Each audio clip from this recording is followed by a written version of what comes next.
इसके बाद हमारे पास क्वेश्चन नंबर 13 है, what is the function of spinal cord. Spinal cord का क्या काम है, इसका फंक्शन क्या है। तो पेज नंबर 39 पर स्पाइनल कॉर्ड की जहां डायग्राम बनी हुई है उसके नीचे लिखा हुआ है आपके पास, spinal cord perform 2 main function, 2 अहम काम ये परफॉर्म करता है। कौन कौन से। It serve as a link between body part and brain, ये ब्रेन और बॉडी पार्ट के दरमियान राब्ता कायम करता है। Spinal cord transmit nerve impulse from body part to brain, ये ट्रांसमिट करता है नर्व को कहाँ से, बॉडी पार्ट से ब्रेन तक और फिर ब्रेन से डिफरेंट बॉडी पार्ट्स तक। Spinal cord also act as coordinator, ये कोऑर्डिनेटर के तौर पर काम करता है। Responsible for some simple reflexes, और कुछ सादा रिफ्लेक्सेस का जिम्मेदार भी होता है। नेक्स्ट हमारे पास क्वेश्चन नंबर 14 है, what do you know about somatic nervous system. Somatic nervous system से क्या मुराद है या उसके बारे में आप क्या जानते हैं। पेज नंबर 40 पर सोमैटिक नर्वस सिस्टम की हेडिंग आपको नजर आ रही होगी। It is responsible for the conscious and voluntary action, कहता है ये कॉन्शियस और वॉलंटरी एक्शन का जिम्मेदार होता है, यानी कि जो हम अपने होशो हवास में अपनी मर्जी के साथ काम करते हैं उनका जिम्मेदार है। It include all of the motor neuron, इसके अंदर सारे के सारे मोटर न्यूरॉन शामिल होते हैं। दैट कंडक्ट इम्पल्स, जो कि इम्पल्स को कंडक्ट करते हैं कहाँ से, सेंट्रल नर्वस सिस्टम से स्केलेटन मसल तक। क्वेश्चन नंबर 15 है, व्हाट इज फाइट और फ्लाइट रिस्पॉन्स। ये बिल्कुल जो आपने 14 क्वेश्चन का आंसर लगाया इसी के नीचे वाले टॉपिक में देखिए, ऑटोनॉमिक नर्वस सिस्टम में आपकी बुक पे ये तकरीबन 4th लाइन है, sympathetic nervous system prepare body to deal with emergency situation. Sympathetic nervous system क्या करता है, हमारे बॉडी को एमरजेंसी सूरत हाल से निपटने के लिए तैयार करता है। This is often called fight और फ्लाइट रिस्पॉन्स, इसी को फाइट या फिर फ्लाइट रिस्पॉन्स भी कहते हैं।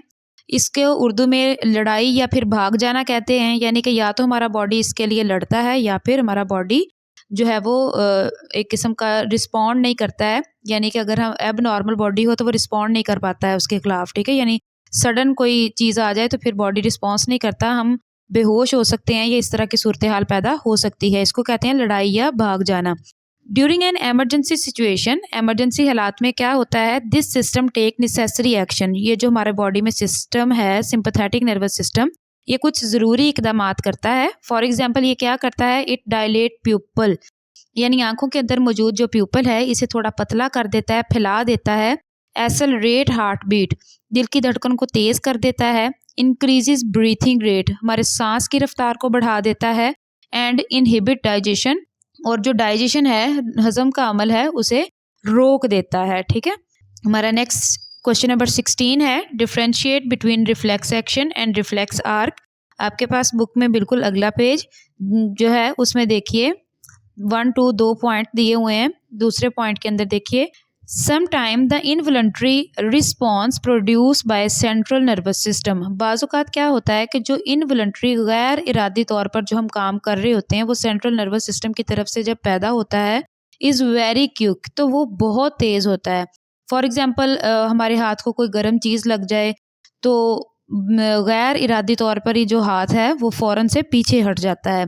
तो such a response is called reflex action. इस काम को क्या कहते हैं, ऐसे रिस्पॉन्स को क्या कहते हैं, रिफ्लेक्स एक्शन कहते हैं। और इस सारे काम को करने के लिए जो पाथवे होता है, जो रास्ता होता है, उसे क्या कहते हैं, रिफ्लेक्स आर्क कहते हैं। The pathway followed by the nerve impulse for producing a reflex action is called reflex arc. इन दोनों में डिफरेंस भी आ सकता है और दोनों की डेफिनेशन भी पूछी जा सकती है। नेक्स्ट क्वेश्चन नंबर 17 है हमारे पास, व्हाट इज नाइट ब्लाइंडनेस। इसे उर्दू में रात का अंधापन भी कहते हैं। अगर कोई बच्चे उर्दू मीडियम में पढ़ रहे हैं तो ये सवाल है, नाइट ब्लाइंडनेस, रात का अंधापन।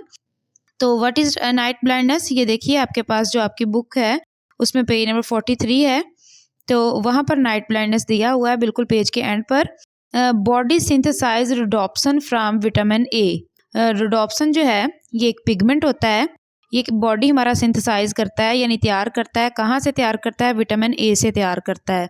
That is why deficiency of vitamin A causes poor night vision.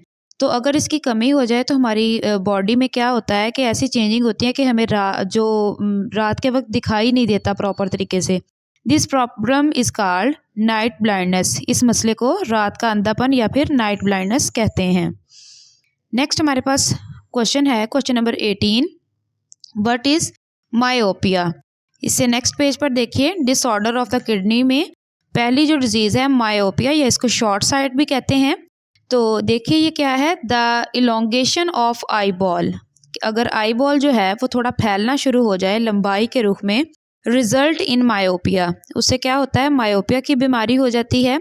क्या होता है इस बीमारी में, such person are not able to see distant object clearly, ऐसे लोगों को दूर की चीज़ें जो हैं वो साफ दिखाई नहीं देती हैं। Image of distance object is formed in front of retina, कि जो इस दूर वाली चीज़ों का इमेज होता है, उनकी जो तस्वीर होती है वो रेटिना के बिल्कुल सामने बन जाता है।